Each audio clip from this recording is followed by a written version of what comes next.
Hello दोस्तों, आज जो है हम आप लोग को question bank physics class 12 2017 annual में जो पूछा गया क्वेश्चन है उससे परिचय कराते हैं। और आप लोग बताइएगा कि आपका कितना शानदार आपका तैयारी है और हमें कमेंट करके बताइएगा कि इसमें कितना आपका सही होता है। इसमें 28 क्वेश्चन है और आप लोग को जवाब देना है। दोस्तों 28 ऑब्जेक्टिव में आपको पहला नंबर ऑब्जेक्टिव यह है कि किसी आवेशित खोखले गोलाकार चालक के भीतर विद्युत तीव्रता का मान क्या होता है। दोस्तों इसमें 4 ऑप्शन है और इसका जवाब आप हमें कमेंट करें कि किसी आवेशित खोखले गोलाकार चालक के भीतर जो होता है वो विद्युत तीव्रता का मान क्या होता है। पहला ऑप्शन है ई नोट सिग्मा, दूसरा है option sigma by epsilon note, ऐसे एप्सिलॉन नोट होगा वो दोस्तों, तीसरा होगा शून्य, चौथा है सिग्मा नोट या ई नोट, यहाँ दिया तो ई नोट ही पढ़ते हैं, ई नोट बाय 2। तो यहाँ पर आपको 4 ऑप्शन है, देखते हैं 4 ऑप्शन में कौन सही होगा दोस्तों, आप लोग कमेंट करें। E not sigma, sigma by e not, शून्य या ई नोट बाय 2। दोस्तों आप लोग कमेंट कर रहे हैं, अच्छी बात है।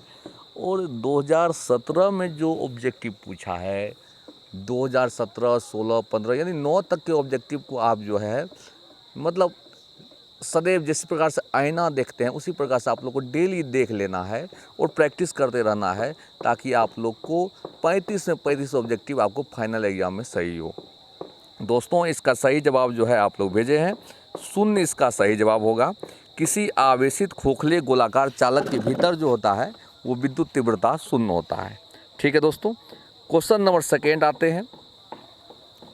3 संधारित्र है जिनमें प्रत्येक की धारिता C है, श्रेणी क्रम में जोड़ा गया, परिणामी धारिता का मान क्या होगा। आप लोग को तो ये दिमाग में होगा कि 3 संधारित्र है जिनमें प्रत्येक की धारिता C है, श्रेणी क्रम में जोड़ना है तो परिणामी धारिता क्या होगा। पहला ऑप्शन है 3C, दूसरा है 3/C, तीसरा है C/3 और चौथा है 1/3C। दोस्तों इसका सही जवाब जो होगा वो होगा आपको C/3। C/3 इसका सही जवाब है दोस्तों, C/3 इसका सही जवाब है। नेक्स्ट क्वेश्चन आते हैं दोस्तों।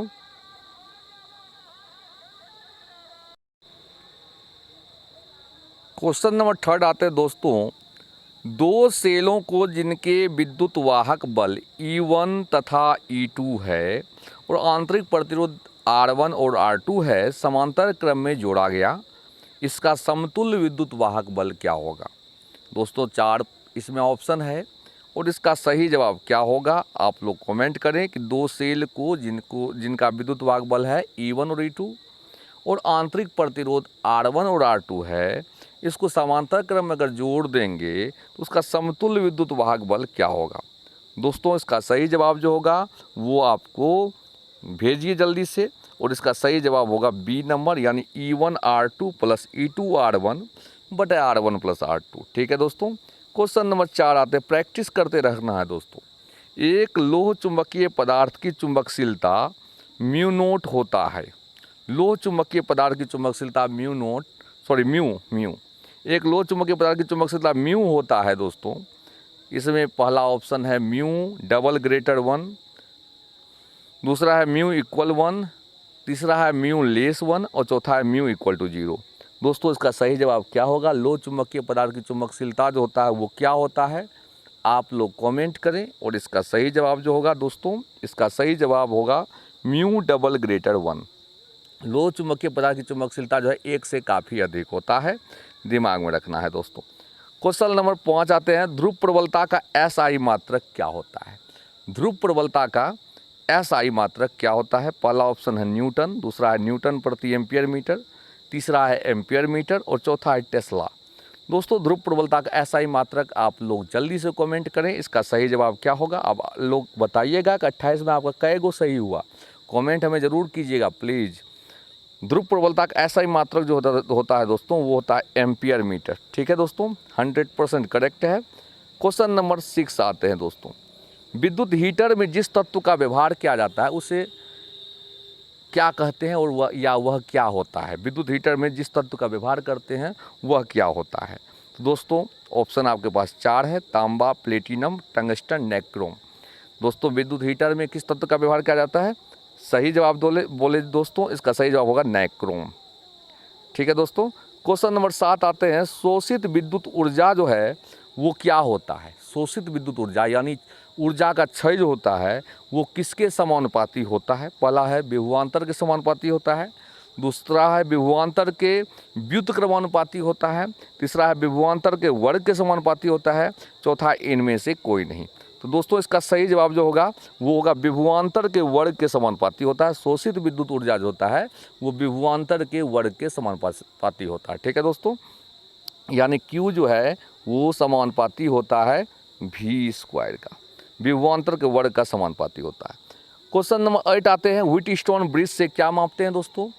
4 ऑप्शन दिया हुआ है। पहला ऑप्शन है उच्च प्रतिरोध, दूसरा है निम्न प्रतिरोध, तीसरा है उच्च तथा निम्न प्रतिरोध और चौथा है विभवांतर। दोस्तों कमेंट फुर्ती से कीजिए, व्हीटस्टोन ब्रिज से क्या मापते हैं। तो दोस्तों इसका सही जवाब जो है वो आपका 100% करेक्ट है। उच्च तथा निम्न प्रतिरोध आप लोग जवाब दिए हैं। उच्च और निम्न प्रतिरोध व्हीटस्टोन ब्रिज से मापा जाता है। क्वेश्चन नंबर 9 आते हैं दोस्तों, एक विद्युत धारा का समीकरण I बराबर 0.6 sin 100πt है। विद्युत धारा का आवृत्ति क्या होगा दोस्तों, जल्दी से कमेंट करें कि इसका आवृत्ति कितना होगा। पहला ऑप्शन है 50 पाई, दूसरा है 50, तीसरा है 100 पाई, चौथा है 100। दोस्तों इसका सही जवाब क्या होगा, जल्दी से कमेंट करें। दोस्तों आप लोग को बता देते हैं कि इसका सही जवाब जो हैगा वो है आपको 50 होगा। 9 का B होगा, इसका 100% करेक्ट होगा। ठीक है, और आप लोग भी भेजे हैं, इसका सही जवाब होगा 50। क्वेश्चन नंबर 10 आते हैं, प्रतिघात का मात्रक होता है दोस्तों। प्रतिघात का मात्रक पहला ऑप्शन है ओम, फेराड, एम्पियर और महो। तो इसका सही जवाब जो होगा वो होगा आपको ओम। प्रतिघात रहे, प्रतिरोध रहे, धारितीय प्रतिघात रहे, इस सब का मात्रक जो होता है दोस्तों वो आपको ओम होता है, दिमाग में रखना है। तो इसका सही जवाब होगा ए नंबर।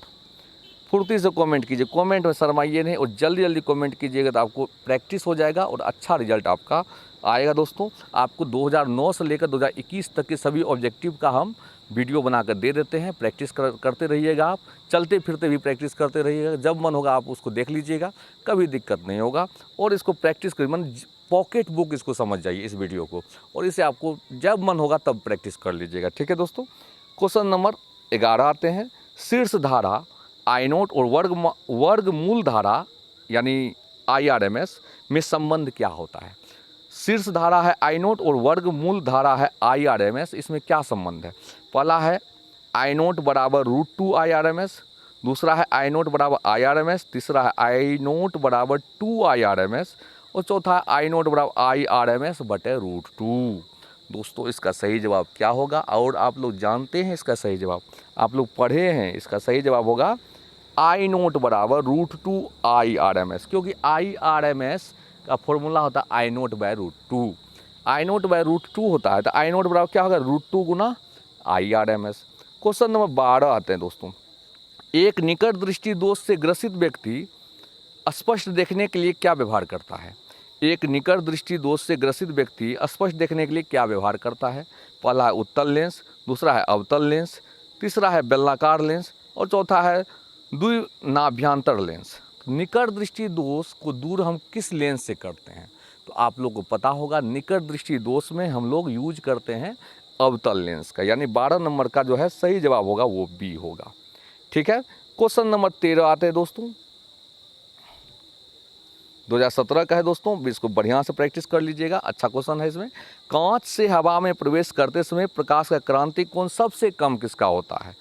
कांच से हवा में प्रवेश करते समय प्रकाश का क्रांतिक कोण सबसे कम किस रंग का होता है। तो आप लोग जानते हैं जिसका तरंगदैर्घ्य सबसे कम होता है उसका क्रांतिक कोण सबसे कम होता है, और जिसका तरंगदैर्घ्य सबसे अधिक होता है उसको मोड़ने में तो ज़्यादा न लगेगा जी, ज़्यादा ना क्रांतिक कोण हो जाएगा। तरंगदैर्घ्य ज़्यादा होगा तो क्रांतिक कोण ज़्यादा, तरंगदैर्घ्य कम होगा तो क्रांतिक कोण कम, सीधा जवाब। तरंगदैर्घ्य जो है वो पावर बताता है रंग का, लाइट का, समझे बात। तो ज़्यादा तरंगदैर्घ्य ज़्यादा पावर से मोड़ना पड़ेगा, और ज़्यादा पावर मतलब ज़्यादा कोण हमको देना पड़ेगा, समझे बात। इसी कारण से सबसे कम क्रांतिक कोण होता है बैगनी रंग का, दिमाग में रखिएगा, सबसे कम क्रांतिक कोण बैगनी रंग का, यानी इसका सही जवाब होगा डी नंबर। क्वेश्चन नंबर 14 आते हैं, एक पतले प्रिज्म जिसका अपवर्तनांक म्यू है का न्यूनतम विचलन कोण क्या होगा।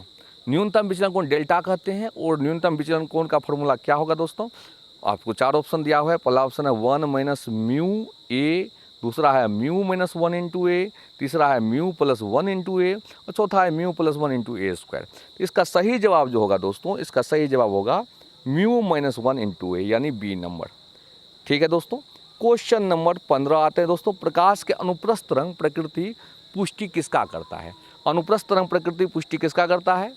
पहला ऑप्शन है व्यतिकरण, दूसरा ऑप्शन है परावर्तन, तीसरा ऑप्शन है ध्रुवन, चौथा है वर्ण विक्षेपण। तो प्रकाश के अनुप्रस्थ रंग प्रकृति पुष्टि किसका करता है? जल्दी से कमेंट कीजिए। Very good. इसका सही जवाब जो होगा वो होगा ध्रुवन। ध्रुवन इसका सही जवाब होगा। क्वेश्चन नंबर 16 आते हैं।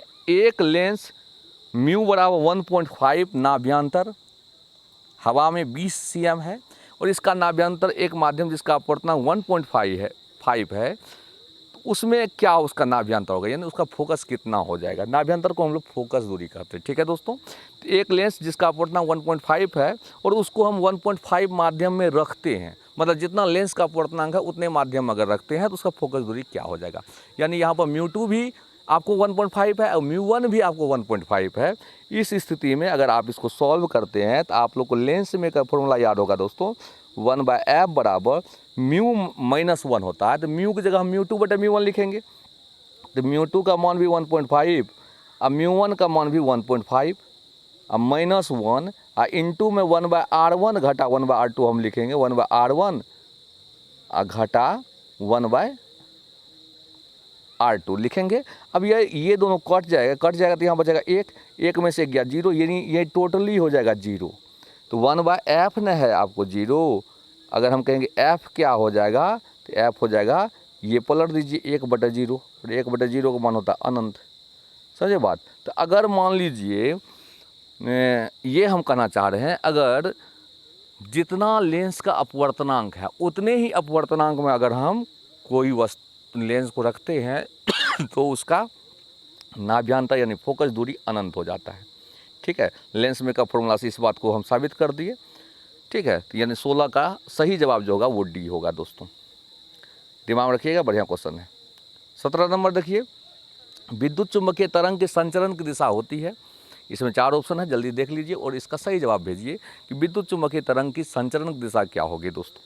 ठीक है। और फुर्ती से आप लोग कमेंट कर रहे हैं। इसका सही जवाब जो होगा वो होगा डी, 100% करेक्ट है। प्रैक्टिस करते रहना, कोई भारी सवाल नहीं है और भारी सवाल पूछता भी नहीं है। देख लीजिए, इसलिए आप लोगों को क्वेश्चन बैंक से हम अवगत करा रहे हैं कि देखिए कैसा क्वेश्चन आता है एग्जाम में। चुंबकीय क्षेत्र बी तथा विद्युत क्षेत्र ई की अनुपात यानी B/E का मात्रक क्या होता है दोस्तों। अब देखिए B/E का मात्रक क्या होगा, आप लोग को बता देते हैं। E/B जो होता है वो प्रकाश की चाल होता है और प्रकाश की चाल का मात्रा होता है मीटर पर सेकेंड। E/B का मात्रा होता है मीटर प्रति सेकेंड।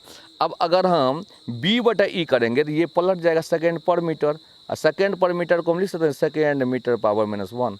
सेकेंड मीटर पावर -1 देख लीजिए कौन है, तो इसका सही जवाब होगा बी नंबर, 18 का हो जाएगा बी नंबर।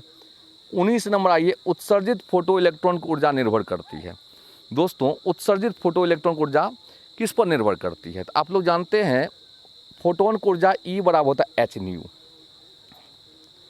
E बराबर होता है hν, या न्यू की जगह हम c/λ भी दे सकते हैं। तो आप देख रहे हैं कि फोटोन की ऊर्जा जो है वो आवृत्ति पर निर्भर करता है और तरंग दैर्ध्य पर निर्भर करता है। तो यहाँ पर देख लीजिए इसमें कौन चीज़ दिया हुआ है। तो पहला ऑप्शन है प्रकाश का तीव्रता, दूसरा है प्रकाश का तरंग दैर्ध्य, तीसरा है धातु का कार्यफलन और चौथा इनमें से कोई नहीं। तो प्रकाश का तरंग दैर्ध्य जो है वो सही होगा। प्रकाश का तीव्रता तो आप जानते हैं इंटेंसिटी ऑफ लाइट। धातु का कार्यफलन मतलब क्या होता है? देखिए सभी पदार्थ जो है वो इलेक्ट्रॉन से बना होता है और इलेक्ट्रॉन जो होता है धातुओं फ्री होता है। फ्री होता है ऐसा नहीं टहलता बोलता है, ऐसा नहीं होता है, मतलब फ्री इलेक्ट्रॉन कुछ उसका बाहरी कक्षा में रहता है। जैसे ही बाहर से वो ऊर्जा लेता है तो वो इलेक्ट्रॉन पागल हो जाता है और वो उस सतह को छोड़ देता है। तो सतह को छोड़ाने के लिए जो ऊर्जा की आवश्यकता होती है उसे हम लोग कहते हैं कार्यफलन। अंग्रेजी में इसको बोलते हैं वर्क फंक्शन। यानी इसका सही जवाब जो होगा वो होगा प्रकाश का तरंग दैर्ध्य। 19 का बी नंबर सही जवाब होगा। 20 नंबर है। इनमें कौन आवेश रहित है दोस्तों? इनमें आवेश रहित कौन कौन है? तो जिसमें आवेश नहीं होता है, अल्फा कण पर आवेश होता है क्योंकि कितना होता है 3.2 गुना 10 के पावर -19 कूलम। बीटा कण पर भी आवेश होता है इलेक्ट्रॉन का आवेश के बराबर। फोटोन कण नहीं होगा, ये आपको हाँ फोटोन कण जो है ये सही होगा। और यहाँ पर जो ऑप्शन दिया फोटोन, ये फोटोन नहीं है दोस्तों, इसका डी नंबर ऑप्शन है प्रोटोन। ठीक है, इसको ठीक कर लीजिएगा, किताब प्रिंट में गलती दिया है। इनमें कौन आवेश रहित कण है, तो फोटोन कण जो होगा, फोटोन उस पर कोई आवेश नहीं होता है। फोटोन जो है वो प्रकाश का कण होता है, ठीक है, और उस पर कोई आवेश नहीं होता, उसका विराम द्रव्यमान जो होता है वो 0 होता है। ठीक है, इसका सही जवाब सी नंबर होगा। 21 नंबर ये हाइड्रोजन स्पेक्ट्रम की कौन सी श्रेणी अवरक्त भाग में नहीं पड़ता है। और देखिए 20 नंबर का सी भी होगा डी भी होगा, लेकिन फोटोन दोनों ने दे दिया है, लेकिन फोटोन आपको डी नंबर ऑप्शन फोटोन नहीं, वो प्रोटोन होगा, वो प्रिंट करने में गलती कर दिया है, इसलिए इसका सही जवाब जो होगा वो सी होगा, फोटोन कण। हाइड्रोजन स्पेक्ट्रम की कौन सी श्रेणी अवरक्त भाग में नहीं पड़ता है। अब देखिए अवरक्त भाग में कौन नहीं पड़ता है, तो यहाँ पर आप जानते हैं कि दृश्य भाग में बामर श्रेणी पड़ता है। दृश्य भाग में कौन पड़ता है, बामर श्रेणी पड़ता है। और लाइमन श्रेणी जो है वो परावैंगनी भाग में पड़ता है। और अवरक्त भाग में पड़ता है हम्फ्रीज श्रेणी, फुंड श्रेणी और ब्रैकेट श्रेणी। तो हम्फ्रीज, फुंड और ब्रैकेट जो है वो अवरक्त भाग में पड़ता है, तो लाइमन जो है वो आपको अवरक्त भाग में नहीं पड़ेगा। ठीक है, इसका सही जवाब जो होगा वो डी नंबर होगा, लाइमन श्रेणी हो जाएगा इसका सही जवाब दोस्तों। इसका सही जवाब क्या आ जाएगा, लाइमन श्रेणी, डी नंबर इसका सही जवाब होगा। ठीक है दोस्तों, क्वेश्चन नंबर 22 आते हैं। हाइड्रोजन परमाणु के प्रथम बोर्ड कक्षा में इलेक्ट्रॉन की ऊर्जा -13.6 इलेक्ट्रॉन वोल्ट है, उसके दूसरी बोर्ड कक्षा में इलेक्ट्रॉन की ऊर्जा क्या होगा। देखिए दूसरी बोर्ड कक्षा में इलेक्ट्रॉन की ऊर्जा निकालना है या तीसरी में निकालना है, इसका फॉर्मूला आप लोग लिख दीजिए। nवीं कक्षा का ऊर्जा En बराबर -13.6 बटे n स्क्वायर इलेक्ट्रॉन वोल्ट। अब अगर हमको पहला कक्षा का निकालना है तो n की जगह 1 देना है, दूसरा का निकालना है तो n की जगह 2 देना है, समझे बात। तो यहाँ पर आपको कह रहा है कि दूसरा कक्षा में इलेक्ट्रॉन की ऊर्जा क्या होगा, तो n की जगह अगर हम 2 दे देते हैं तो 2 का स्क्वायर क्या होगा 4, 4 से अगर हम -13.6 में भागा देंगे तो वो आएगा -3.4 इलेक्ट्रॉन वोल्ट, यानी इसका सही जवाब होगा -3.4 इलेक्ट्रॉन वोल्ट। अगर माइनस इसलिए दिया जाता है कि इतना ऊर्जा अगर वो लेगा तो वो इलेक्ट्रॉन पागल होकर के उस कक्षा को छोड़ देगा, इसलिए माइनस दिया जाता है, समझे बात कि नहीं। हाँ 23 नंबर, जितने समय में किसी रेडियो एक्टिव पदार्थ की राशि अपने प्रारंभिक परिणाम की आधी हो जाती है उसे क्या कहते हैं। अब देखिए अपने प्रारंभिक परिणाम का आधी हो जाता है तो वो क्या कहलाता है, पहला है औसत आयु, दूसरा है अर्ध आयु, तीसरा है क्षय नियतांक और चौथा है आवर्तकाल। दोस्तों इसका सही जवाब जो होगा वो होगा अर्ध आयु, क्योंकि जितना समय में किसी रेडियो एक्टिव पदार्थ की राशि अपने प्रारंभिक राशि का आधा हो जाता है वो कहलाता है अर्ध आयु, हाफ लाइफ जिसे अंग्रेजी में कहते हैं। ठीक है दोस्तों, क्वेश्चन नंबर 24 आते हैं दोस्तों। बीटा किरण विक्षेपित होता है। बीटा किरण कहाँ से विक्षेपित होता है, तो बीटा किरण पर आवेश भी होता है, द्रव्यमान भी होता है। तो पहला ऑप्शन है गुरुत्वाकर्षण क्षेत्र से, दूसरा है केवल चुंबकीय क्षेत्र से, तीसरा है केवल विद्युतीय क्षेत्र से और चौथा है विद्युत चुंबकीय क्षेत्र से। यानी इसका सही जवाब जो होगा दोस्तों आप लोग जान रहे हैं, इसका कमेंट कीजिए फुर्ती से कि बीटा किरण कहाँ से विक्षेपित होगा। और बीटा किरण जहाँ से विक्षेपित होगा अल्फा कण भी वहीं से विक्षेपित होगा। ठीक है, अल्फा बीटा का सेम कहानी है, अल्फा जहाँ से विक्षेपित होता है वहीं बीटा से, क्योंकि अल्फा को भी आवेश होता है बीटा को भी आवेश होता है। यानी इसका सही जवाब होगा विद्युत चुंबकीय क्षेत्र से, यानी इसका सही जवाब डी होगा दोस्तों। ठीक है, क्वेश्चन नंबर 25 आते हैं दोस्तों। एन टाइप का जर्मेनियम प्राप्त करने के लिए जर्मेनियम में क्या मिलाया जाना चाहिए। एन टाइप के जर्मेनियम प्राप्त करने के लिए जर्मेनियम में क्या मिलाना चाहिए अपद्रव के रूप में। तो आप लोग जानते हैं कि आपको शुद्ध जो होता है अर्धचालक, प्योर सेमीकंडक्टर, उसका वैलेंसी 4 होता है। और एन टाइप प्राप्त करने के लिए उसमें जो है आपको 5 वैलेंसी वाला आपको डोपिंग करना पड़ता है। तो इसमें इसका सही जवाब होगा वो पंच संयोजक होगा। अब पी टाइप प्राप्त करना रहता तो वो त्रिसंयोजी करना रहता है। इसका सही जवाब होगा पंच संयोजक। ठीक है दोस्तों, इसका सही जवाब होगा पंच संयोजक, 25 का सी होगा। ठीक है दोस्तों, क्वेश्चन नंबर 26, डायोड का उपयोग करता है। हम डायोड का उपयोग किस रूप में करते हैं। पहला ऑप्शन है प्रवर्धक की तरह, दूसरा है दोलक की तरह, तीसरा मॉड्यूलेटर की तरह और तीसरा रेक्टिफायर की तरह। ठीक है दोस्तों, इसका सही जवाब जो है वो होगा रेक्टिफायर की तरह। डायोड का उपयोग हम लोग रेक्टिफायर के रूप में करते हैं। ठीक है दोस्तों, क्वेश्चन नंबर 27 आता है। नेंड गेट के लिए बूलियन व्यंजक क्या होता है। अब देखिए नेंड गेट का क्या बूलियन व्यंजक होता है, यहाँ पर 4 ऑप्शन दिया हुआ है दोस्तों। ए डॉट बी का अपोजिट, ए प्लस बी का अपोजिट, ए डॉट बी और ए प्लस बी। यानी नेंड गेट का क्या होगा बूलियन व्यंजक आप लोग जानते हैं, इसका सही जवाब होगा ए डॉट बी का अपोजिट। ठीक है, 28 नंबर लास्ट क्वेश्चन है दोस्तों और इसका सही जवाब क्या होगा आप लोग जानते हैं। पृथ्वी किसी स्थान पर एक टीवी प्रेषण टावर की ऊंचाई 245 मीटर है, जितनी अधिकतम दूरी तक इस टावर का प्रसारण पहुंचेगा वह है। दोस्तों इसका एक फॉर्मूला होता है, इस फॉर्मूला पर आप लोग जो है